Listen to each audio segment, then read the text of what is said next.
Hello and welcome to the Watson Weekend, your weekly dose of e-commerce entertainment. I'm your host, Rick Watson.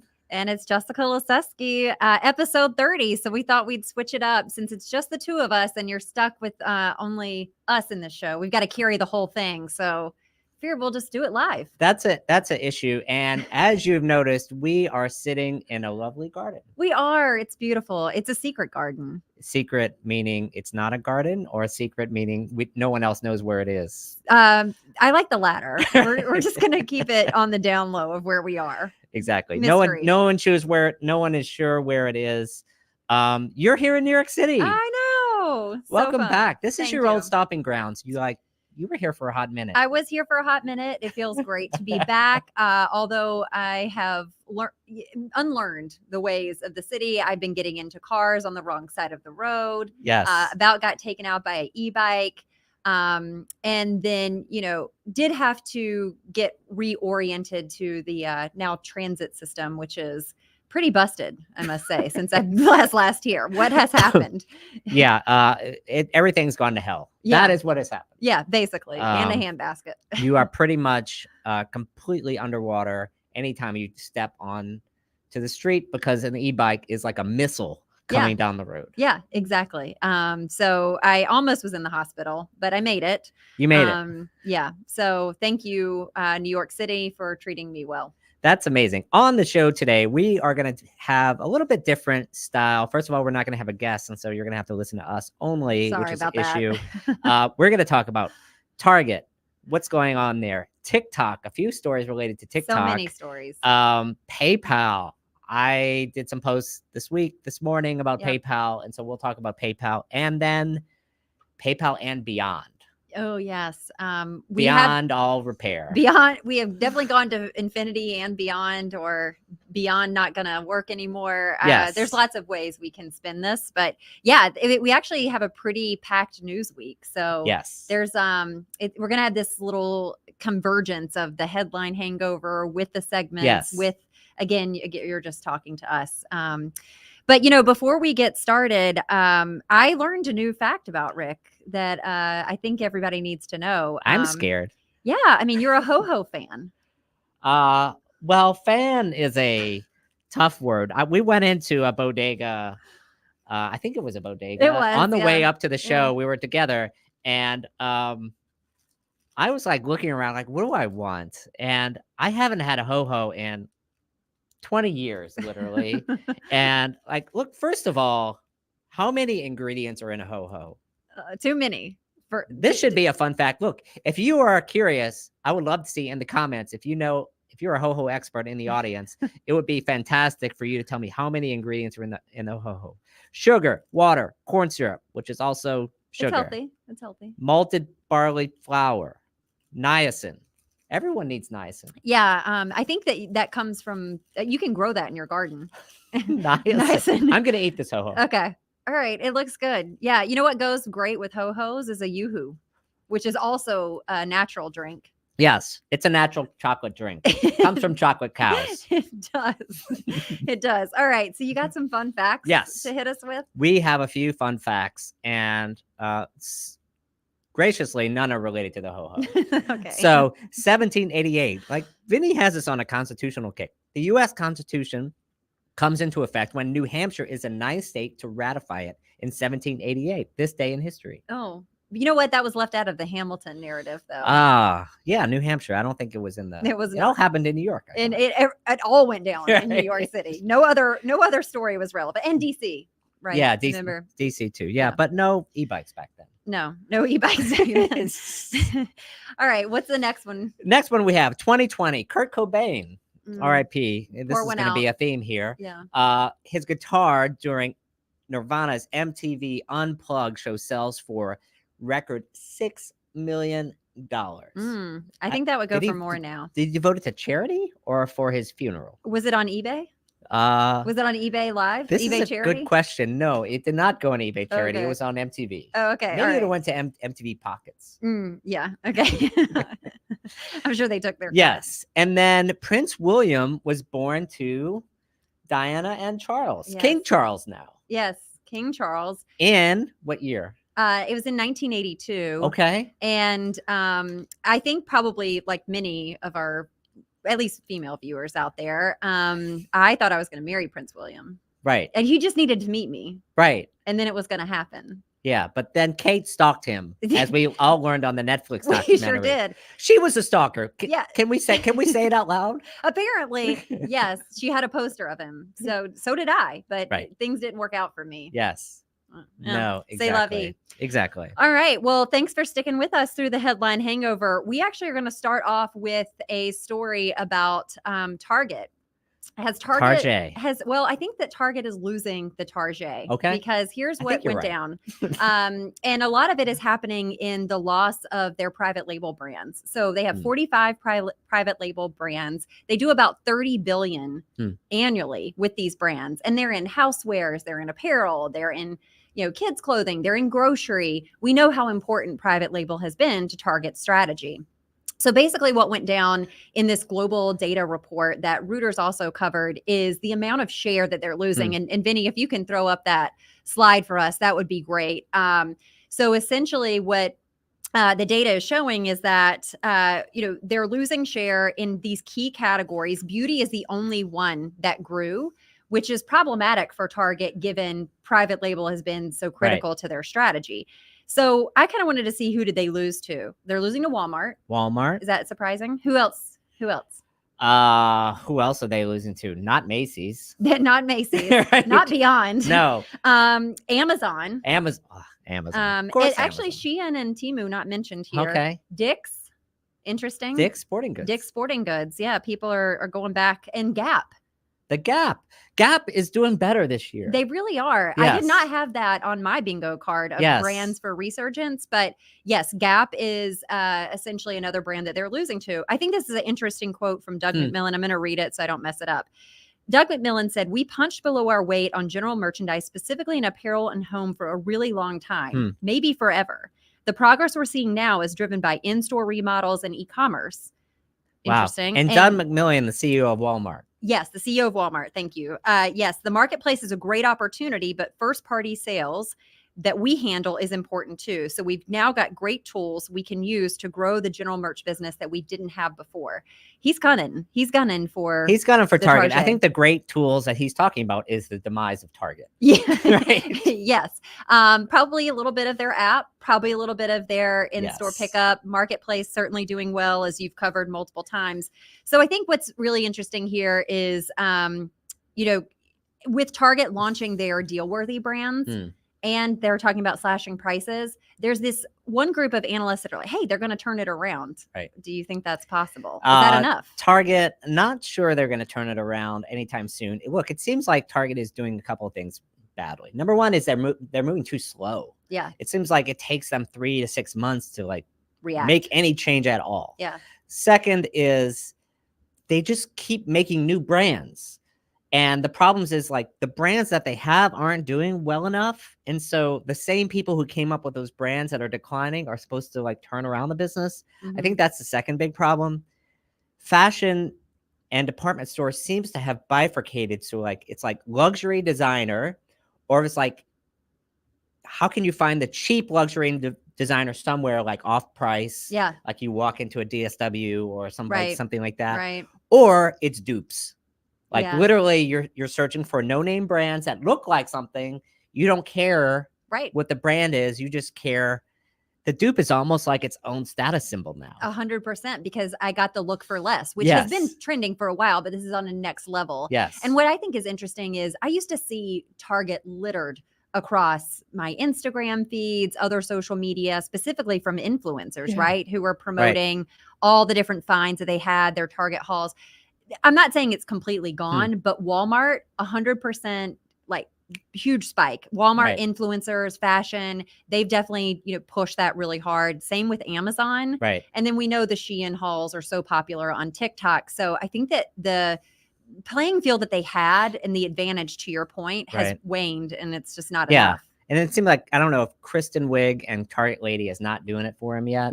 They need somebody focused on the brands, not the checkout. Yeah. Like the Target Lady you associated with the checkout. She was, but now that's it's self-checkout. So Well, what do you do about self-checkout that? is where you steal merchandise. That's pretty much what Or it's just about. check if my lipstick is on correctly, in the camera. Give it a little wink. All right, I got one more Target story for All you right. because this actually may save the day. I'm curious what you think. Thanks to some of our friends in the e-commerce buzz feed, Target has launched via a press release generative AI specifically to help the store associates, and it's called Store Companion. Okay. And essentially, this is meant to make the associate's job easier, enhance the guest experience, because at the fingertips of the store associate, when you walk in the store, are going to be all the answers that they ever need. Here's some examples of questions that they can ask. Hit me with them. How do I sign a guest up for a Target Circle card? How do I restart the cash register in the event of a power outage? That's literally one of the things that was in the press release. So look, here's the thing. Let's just call this what it is. It's an FAQ bot on steroids. This is terrible. And can you imagine the experience of the customer? So you're the associate. I walk in, I ask you a question. Now you're just buried in a device, like futzing with a chat bot, and that's supposed to revolutionize my store experience. Yes, I'm on my phone.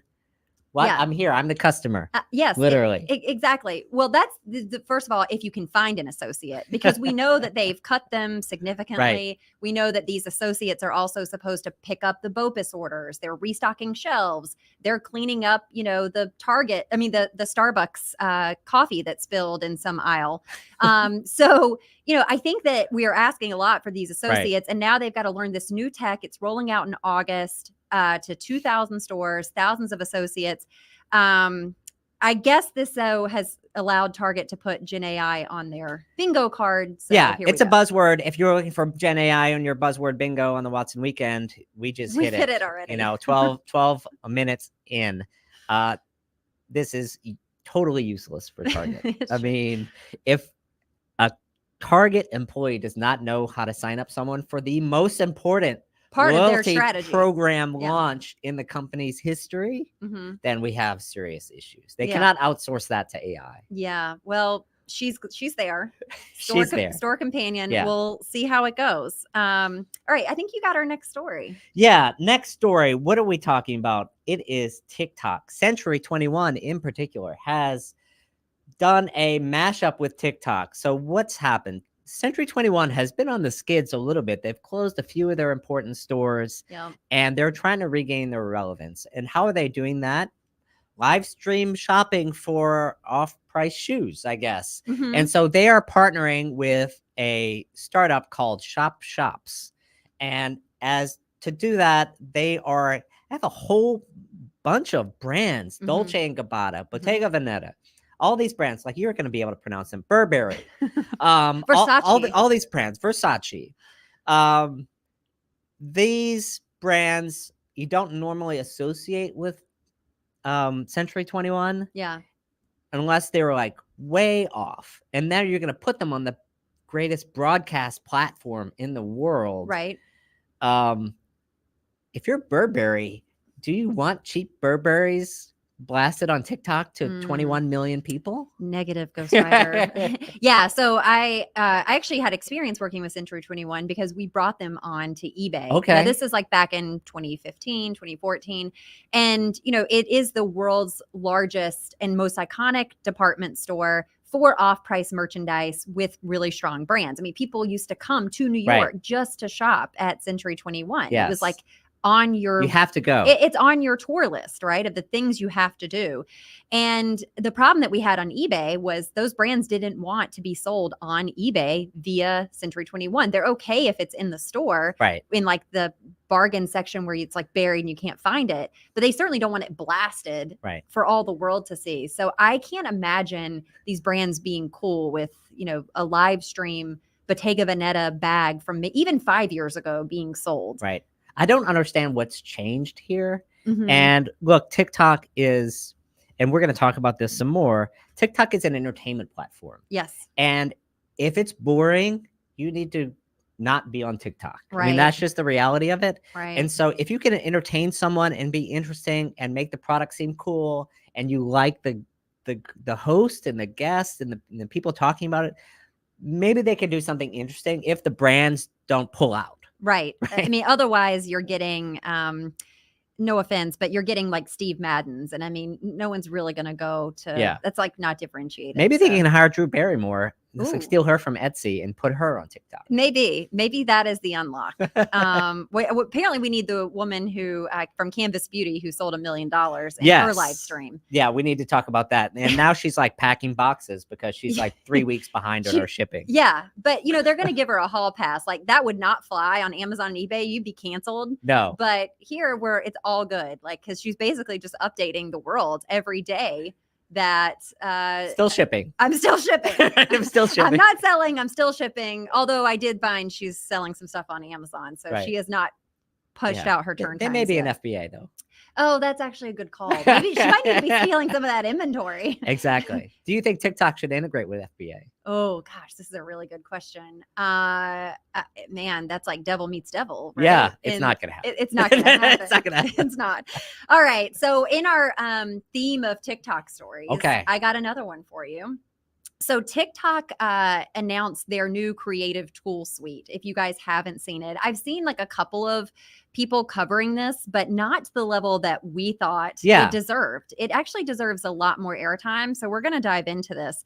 In these creative tools, part of what they're doing is enabling creators, advertisers to essentially make things more quickly, because a TikTok first ad has a 39% chance of like increase in scale and getting distribution in their algos if it's created specifically for that channel. Got it. So TikTok first, meaning this ad was created with TikTok in mind. That's right. Like I am thinking TikTok when and I'm thinking their customer base. And so what better way to do that than give the advertisers and the creators better tools? So we're going to actually flash this. I'm going to share because we want to do a little walkthrough and a journey here. And thank you to Jason Murray, CEO of Shipium, for flagging this for us, because we love you, Jason. We love you, Jason. This was a good find. So essentially, you know, this is the outline on TikTok of what the Symphony Assistant does. So it's an evolution of Creative Assistant, first of all. Right. And it's going to allow you to do these prompts, like very familiar with like Chat GPT style. You can say, show me what's trending on TikTok. I'm new to creating videos. What are best practices? Gathering inspo.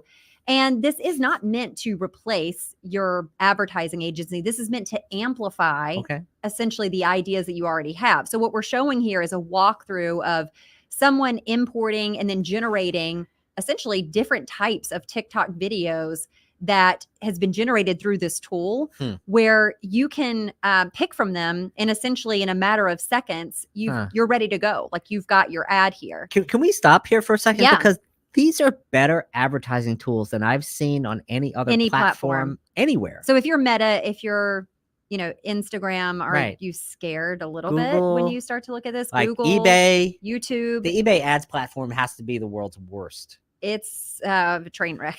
Let's just be serious. So then you can do global reach. So again, you know, TikTok is all about scale and getting exposure for, you know, your ads to different audiences. So you can automatically put it in different languages. You can dub it. It's pretty impressive. This is the one that I think means we've hit Minority Report status. So if anyone of you guys have seen the movie, it felt very foreign in the 90s. Did it come out in the 90s, 2000s? I think so. Yeah. It was like, there's no way this stuff Tom is Cruise happen. got new eyes. That's what I remember from the he movie. did. Well, because, he had to like cut out the eyes and replace them, because that's how he didn't get tracked anymore. So yes, we essentially have these now digital avatars, and the digital avatars become essentially your spokesperson for your products. And they can be, these are paid actors that have been, so they have been compensated. Right. Whew, Yeah. Relief. Thank goodness. Thank goodness they've been compensated. Or a creator on TikTok can come in and create their own avatar as well. So now you're able, as a brand, to get these influencers to essentially come in and start promoting your product. Not so bad, right? But let me just show you guys. There's lots more here to unpack, but I really wanted to show this guy if it will work. Oh man, this is like beyond my technical. Just rewind it. I think we're gonna be good. Can you guys see this? So it doesn't have the sound, but again, if you go to this page, what you're not noticing, because I didn't at first when I saw these, all of these people talking are the digital avatars. It has this little cute box. It's real cute. If you see that in the lower left-hand corner that says AI generated. I see it. I see it. That's like a Where's Waldo, right? Okay. Or Where in the World is Carmen Sandiego? So what this means is this isn't the real person talking. This is this person's digital avatar. And like literally the people that are talking right now are not people? They are not people. These are their digital avatars. So they're creators on TikTok. And they created the hat right there. They sure did. Yeah. So, I mean, and she's sitting in her car. This is freaking crazy. Chilling like a villain. This is crazy. Yeah. So this is the future, guys. And I don't know. I mean, it literally blew me away. I had to watch it a couple of times because I haven't seen anything like this. It feels very foreign / scary. But don't worry, guys, because essentially TikTok has also created the Symphony Collective, which is this advisory board. So again, keep scrolling. It's made up of both advertisers. So American Eagle, Wendy's, the NBA. How's that randomly thrown in there? I don't know. The NBA is on TikTok. The NBA is on. Maybe they're going to have avatars of the players. Yeah. Which could be kind of interesting. Yeah, they could. Then you have the agencies. So Tenuity, Day One. You've got also creators on TikTok that have come together to help essentially ensure that this is do right by everyone, right? Do no harm. And they're essentially going to help guide and shape the future of what this is. Yeah. Okay, so that's my spiel. What do you think? This is, so first of all, this is totally coming. I mean, all content, how do we not get to a world where 95% of content is not AI generated? Right. I mean, if these tools are in the hands of everyone, then I think all the strangeness that people feel now about AI generated avatars, is this real? Is this fake? Like, do they care? Our kids are not going to care. They're not going to care. They're just going to care about the message. And by the way, the avatars are going to be more creative than people can. Right. Like, than people can be. And so as a result, it's going to be more entertaining. Yeah. And so it's just going to amplify the entertainment of the platform. So I am totally bought into this. TikTok, like you're doubling down. Yeah, I'm doubling down on TikTok here, at least until it gets shut down. So there's you could get the whole thing could get canceled. A little legal problem. It's a small risk. Yeah. Yeah. However, these tools are going to be absolutely freaking everywhere. I think you're so right, because we were talking about this last night, you know, how our kids are just growing up and they're swiping, right? They already know how to interact with screens. They're already living in this very digital oriented world. And if they grow up seeing ads like this, you're right, they're not going to care. No, they will not care. It's really insane. So I don't know how I feel about this. I kind of get the weird feeling. And I wonder too, on the creator side, are they going to be able to like rubber stamp the brands that are endorsing? Because, you know, they probably care, maybe they don't, about the brands that they're associated with. I just think it gets into this, it starts to get weird in certain areas. Yeah. But I think, look, the whole thing is weird. Okay. So let's start there. So you're 100% correct here. I think the interesting thing is, what do you have for TikTok? What does it mean for you? One of the things that is amazing about Google is it's a search engine, right? But their search engine is like an unlimited surface for advertising. Yeah. So everything a user types in becomes a place where people can advertise and spend money. Yeah. TikTok, if they allow creators to AI generate content, then all of that can become ads too. Right. And so it seems to me like the amount of content is going to explode, and the amount of advertising could explode too if they're first to the market here. And then like Eric Zuckerberg, who's Eric? Eric, I don't know. Yeah, Mark, his brother Mark, is It's his alter. It's his yeah, avatar. yeah. He's gonna be yeah, it's his AI avatar. He's gonna be left in the dust here. And he's Yeah. gonna be working with his like meta goggles. I mean, that's the thing, that they're so focused on the metaverse and they miss like actually providing value back into the community of creators that they're trying to keep on these platforms from spending more time on TikTok, and also the advertisers who Correct. actually pay the bills. Right. So is the metaverse paying their bills? No. Yeah. Yeah. The question, I mean, I think the question for TikTok is like the advertisers that are doing great and the brands that depend on them, are they enough to overcome the fact that China is spying on us? You went there. Here we go. And we'll just leave that to Yeah, the we're gonna audience. let that question gonna let- just hang in the ether. All right, you have our next story. Yes, our next story is PayPal, or Mm. lack of a story, by the way. Oh, I okay. mean, look, PayPal over the past 20 years has been a little bit of a nothing burger. Like one of the great pioneers in e-commerce. I remember Oh my gosh, when I love them. PayPal started Yeah. from the beginning. Yes. They were giving out money to people to use PayPal Right. and pay with PayPal. Like, Yeah. oh, if you'll get $5 and you sign up, and then you can PayPal it to someone else. Remember, there was a world where you were going to walk into a store and PayPal was going to be your preferred payment. Yes. Like that was the vision. Yes, Right. that did not happen. It did not. Now there's no retailer that I don't walk into and use Apple Pay. I mean, 100%. really, there's no. I don't take out my card anymore. I Why don't even would bring you? my wallet to the store. Yeah. anymore. Why would you? And so I think PayPal.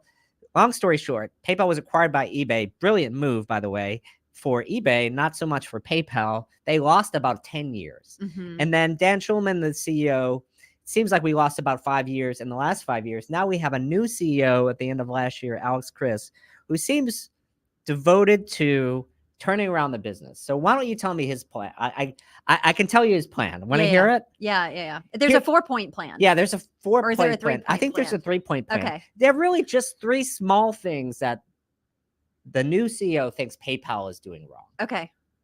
The first thing is that the management team is terrible. Oh. And so he told investors live that I'm replacing the entire management team. So I'm sitting there. I'm like, resume updated. I start like contacting recruiters. Is this right. the moment? Do Yeah. you think he had that conversation before, or this? Is just- I'm not sure, but he's Okay. like, it's like, we're not sure we had the right people. And you've noticed I've replaced most of my management team. So that Mhm. was like how he led off the Mhm, interview. With like, mhm. well, this is going to be good. He's Mhm. like, he's really getting down here. Second here is like, we're working on the wrong things. Mhm, mhm. So it's like, there's too many things we're doing and we missed mobile. Yeah, that's a big deal. Mobile? I've heard of it. I've heard of this little thing called a phone. Right. I don't know. So Flip PayPal- phones are coming back. though. Yes. Don't worry. Headline here is that PayPal missed mobile. Yeah, that's a And big one. if you're paying on your phone, you're probably not using PayPal. No. And one of the things I think that Shopify and ShopPay had really capitalized on was the whole idea of guest checkout. Like Right. everyone, like on the internet, especially on your phone, there's Yeah. nothing worse Horrible. than a guest checkout. Like It's you have to type in and Literally the worst sign up experience. for an account and type. Yeah. You feel like a moron typing in your address. Right. Why do you make me do Right. that? Just find my location, people. Exactly. I don't know. It does it. So working on the wrong things. Yeah. And too slowly. Mhm. And so I heard a report confidentially from an unnamed source that said at a PayPal event, the PayPal CEO had all the PayPal employees stand up and say, what? Work faster. Wow. And so it's an issue. It's a mantra now. It's a mantra. Okay. And if you're going to embarrass your whole employees Yeah. in a setting like that, it's a problem for the company. Yeah, a little bit. So the other thing is, and part of that management changeover, there was an announcement recently, right? It was like yesterday that they have a new Yes. CTO. Yeah, Yeah. they have a new CTO, which kind of goes in line with like I have replaced my whole management team, and Right. because the last one was terrible. It Right. was sort of the subtext. Right. Meanwhile, like 3 years ago, PayPal said they were doing just great. They were doing great and convinced probably a lot of people to double down on their stock. But hey, they have Venmo. To your point. They You said have that. Venmo. So We'll always have Venmo. we will always have Venmo. Yeah, that's where my hairdresser can get paid. Yeah. And I can just like, split seas on some dinner tabs. Yeah, some So, lunches. So PayPal, That's really the story on PayPal. And I think what we're seeing here is they're struggling to reboot. And so, like, in the last few years, look, you're missing on mobile, you're going too slow, you have too many priorities, which means you have the wrong people choosing your priorities. It's a big company. They still make a lot of money. It's almost like eBay. Like, they kind of ended up in the same place. Like, we're making a lot of money. There's a lot of people who use our platform, but we're not growing fast enough. No. And where's the innovation coming from, right? Like, what at this point, and I think you made this point in your post today on LinkedIn, it's not enough to just play catch up. Right. Like, there's some places they need to leapfrog. Right. And where is that innovation coming from? Where is the vision going to come from? I think that's an open question. And we'd love to, like, if you're in the audience, I would love to hear, like, what are your great ideas for PayPal? Because we will, like, send them to PayPal at rmwcommerce.com, and we will personally deliver them to the CEO because we think they need some new ideas. Copying people is not going to work. PayPal over the last 10 years, if you think about where their revenue comes from, Braintree, and Venmo. Yes. And so Venmo is like the only PayPal brand that people still like. It was an acquisition. Yeah. So that doesn't bode well for the innovation team at PayPal. I guess, like, look, your build or buy strategy, you can keep buying. Right. But you know very well, the integration is always a challenge. It's impossible. It's impossible. It never works that well. I mean, like, again, Venmo's vision, I think, or PayPal's vision for Venmo was like, hey, we didn't work to get PayPal in store, but now, Venmo's in the hands of all these teens. Right. So they're going to pay in store. Not happening. I think it could still work just because Venmo hasn't somehow lost its cool status. It's still got some mojo. It still has some mojo. And so I think it can go in store. I think the whole idea that PayPal is going to power checkout in retail, that ship has sailed. No. Like, some of their acquisitions have not worked out. PayPal Zettle.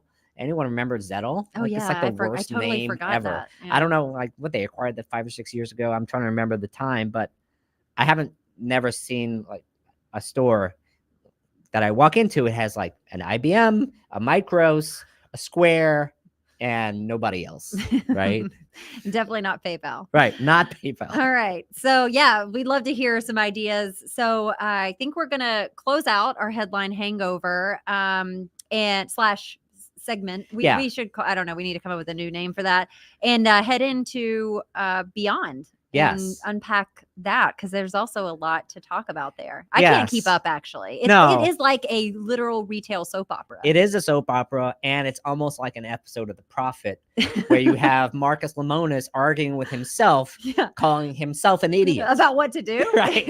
Wait, we're going to go here, and then we're going to go here, and then we're going to go here. Yeah. And then what you find out is that usually people end up crying and, like, hitting their brother or whatever. It's always a family problem. It always is a family problem. And essentially they have to shake someone down. Yes. To get things back on track. Yeah. Speaking of shakedown, there was a shakedown. The whole strategy could be a shakedown, because the strategy is to make these retail brands like backyard.com and beyond.com and Zulily. Remember Zulily? I loved Zulily. Loved is the I have a whole thing about that. But I mean, yes, and Overstock, which is like it's Beyond, then it's Overstock, then now it's Overstock again. Yeah, the Overstock is there, and Beyond is Bed Bath & Beyond is there, and beyond.com is sort of like the umbrella brand, and they bought Zulily for some pocket change. I think there's some like, I don't know, like maybe a couple million bucks. They might have traded a ho-ho. You could have bought Zulily. They might have traded a ho-ho. Right. Yeah. Ho-ho. This, like, anyone wants Zulily, you can have it for this. Yeah. So we'll go through that. Zulily it's an issue. I'm not sure why it's going to come back, but it's going to come back. Look, there are some people, if you are on like the Facebook or the book, going back to the remove the if you are on their brand channel or their brand page, there definitely is some love for sure. People have fond memories of Zulily. They loved the experience. I just go back to what is the role that these brands actually play that adds any value to the customer experience that can't be filled somewhere else? extremely unsure Right. because there's so many products everywhere. Yeah. And they're not developing their own products like Walmart and Target. Right. It's just They don't have a Drew it's Barrymore drop home. ship schlock. Mm-hmm. Is the Yeah. reality is like all that stuff is on Amazon already. It's Correct. on Temu. It's Yeah. now it's here. Okay, great. Yeah. So why buy it? I guess. Why buy it? And I look, I always appreciate the conundrum that like brands and retailers have. Like, I'm not here to throw shade because everyone has their own stuff they're dealing with. Mhm.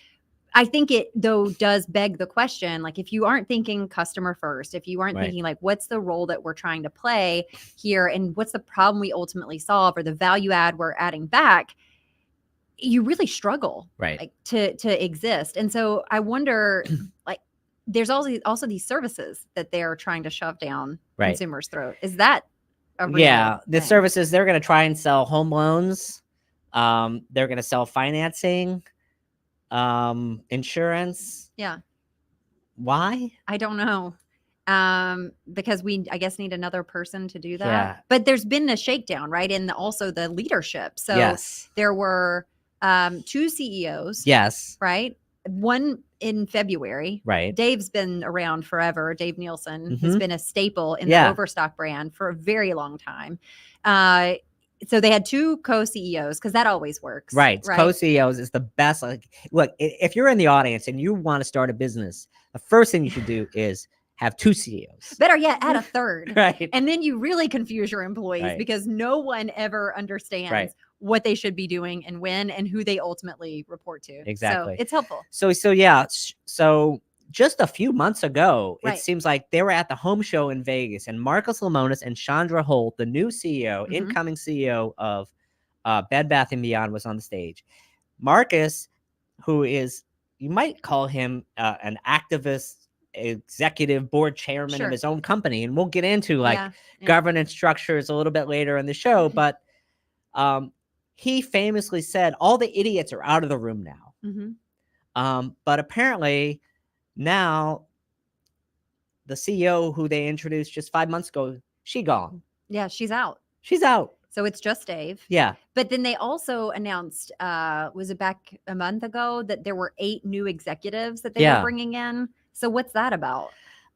It's unclear. I think what's going to happen is they're going to find out that because all these brands are going to be the same anyway, it's just Yeah. going to be sort of look and feel. Maybe they're going to tier the product and put different vendors in different places, but they don't need 3 CEOs for that. It's not like 3 independent companies. No. It's the same company. It's the same company, shared probably vendor relationships. Shared vendor It's just like, all right, let me move relationships. this inventory over here and see if it'll sell. Nah, it's not. Let me just shove it over Yeah. here and see if it'll sell. Yeah, then it's going to go to Zulily And to then be it'll go to sold off Zulily, price. yeah, to be sold off price. But wasn't it already off price already? Because isn't Overstock Overstock. off price It's merchandise? It's Overstock, but you got to go in the club, the Zulily club. Oh, okay, all That's right. why. Is that a Zulily jacket? No, it is not. Zulily was my go-to for the kids' clothes. That's Okay. really how they got their Yeah. start. It was like, it was great brands for moms who wanted to save some coin. Right. And you went on and you got those great deals. And they had Yeah. those flash sale sites. Remember when flash sale was? I do. Yeah. Now they're Temu.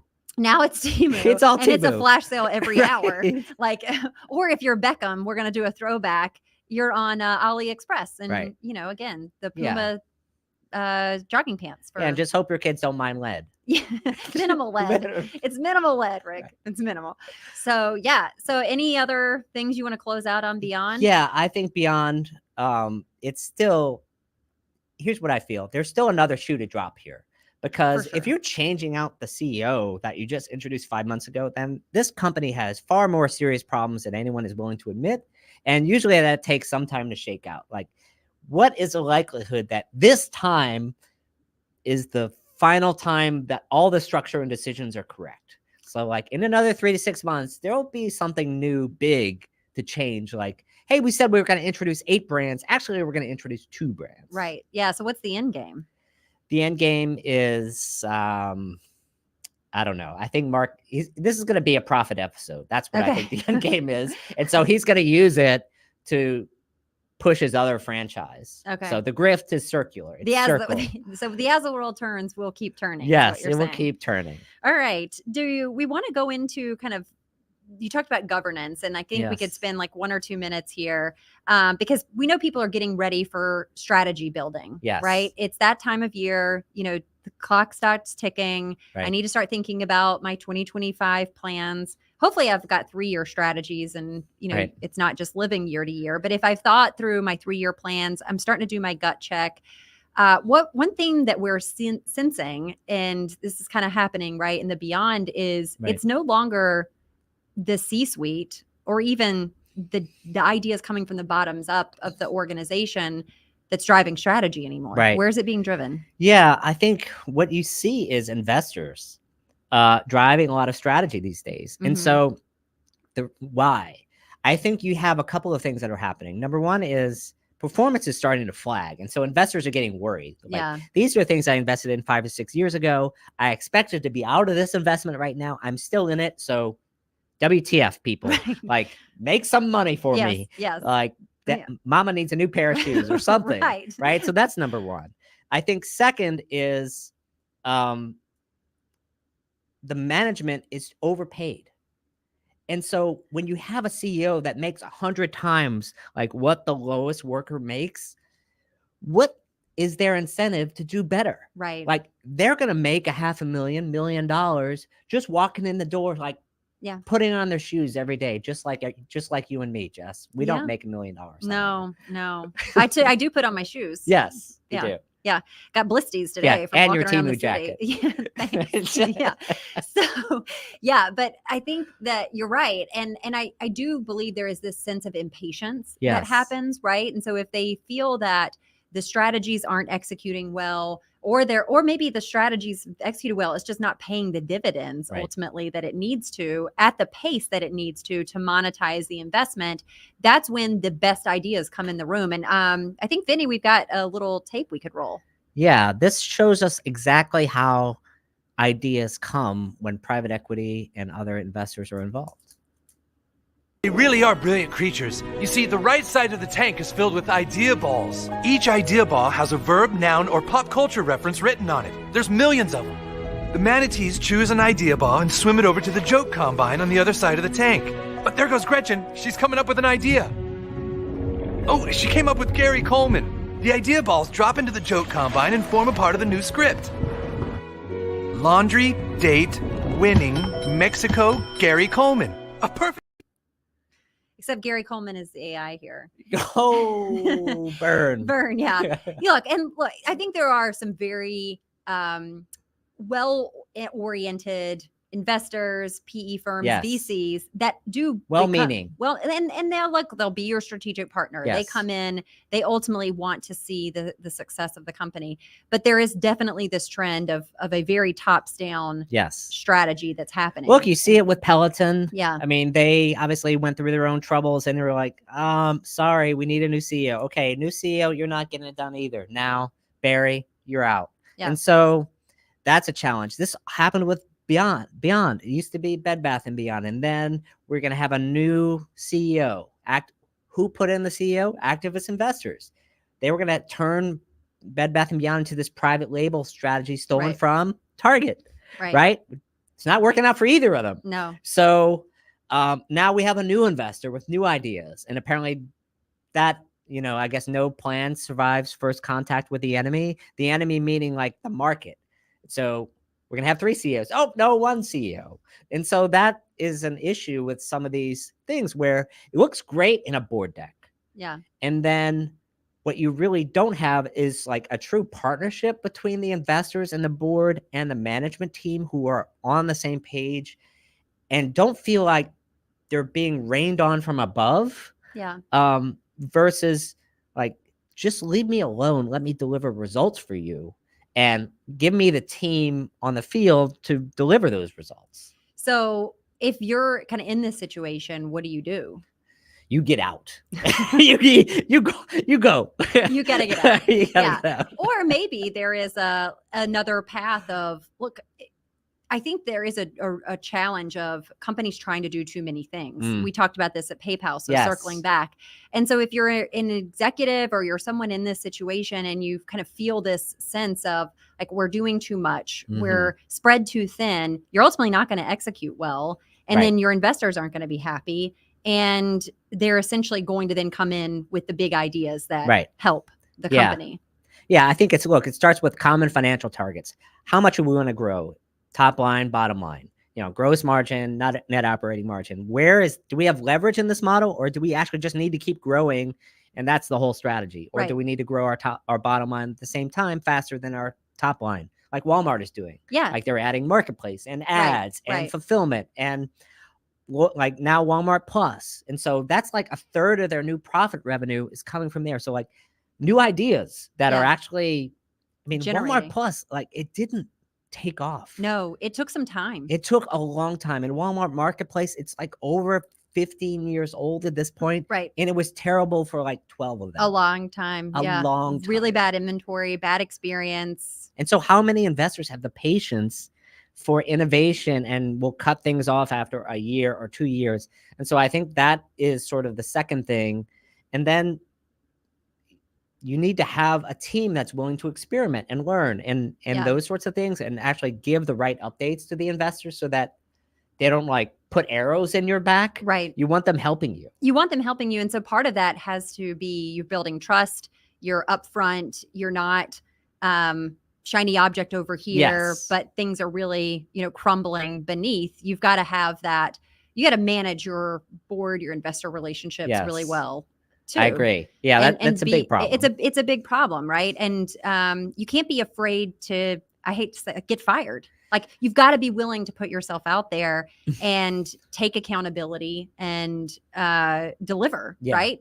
Yeah, we've talked about private equity and public boards for a second. I've been on a CEO of a venture-backed board, and as someone who's been in that situation, you're very scared of the board. You're Mhm. like, what does the board want? Yeah. What kind of slides do I need to show the board? Right. Like, the board wants to see you win. They want results. They want to see you winning. Yeah. Literally. That's Yeah. all they want. Yes. And so you don't need to pander to their ideas. Correct. As long as you are putting up points on the scoreboard. That's right. And the other thing I'll add is you've got to be willing, to your point, to say, look, like I get that. That's Yeah. a great idea.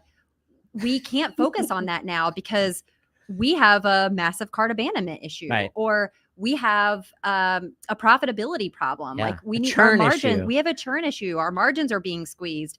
And go back to the customer. Mm. What does the customer want? A lot of times the board isn't even the customers No. of the products that they're like representing or selling. And so you're not the customer.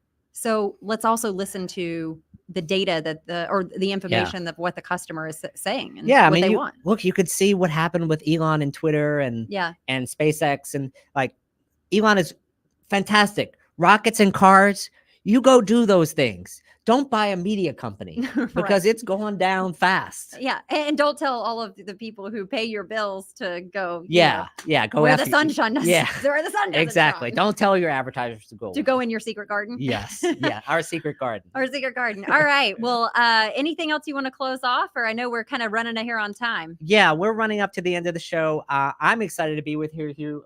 Please tell us in the chat, in the comments, in emails. Did you like the garden? These are fake flowers. They smell lovely. And if you want a ho-ho, I have an extra one here we can send to you. Or And we'll send you so the bodega. Where you Please, can get it from. please send us an email at bodega@rmwcommerce.com. Ho-hos for life. For life.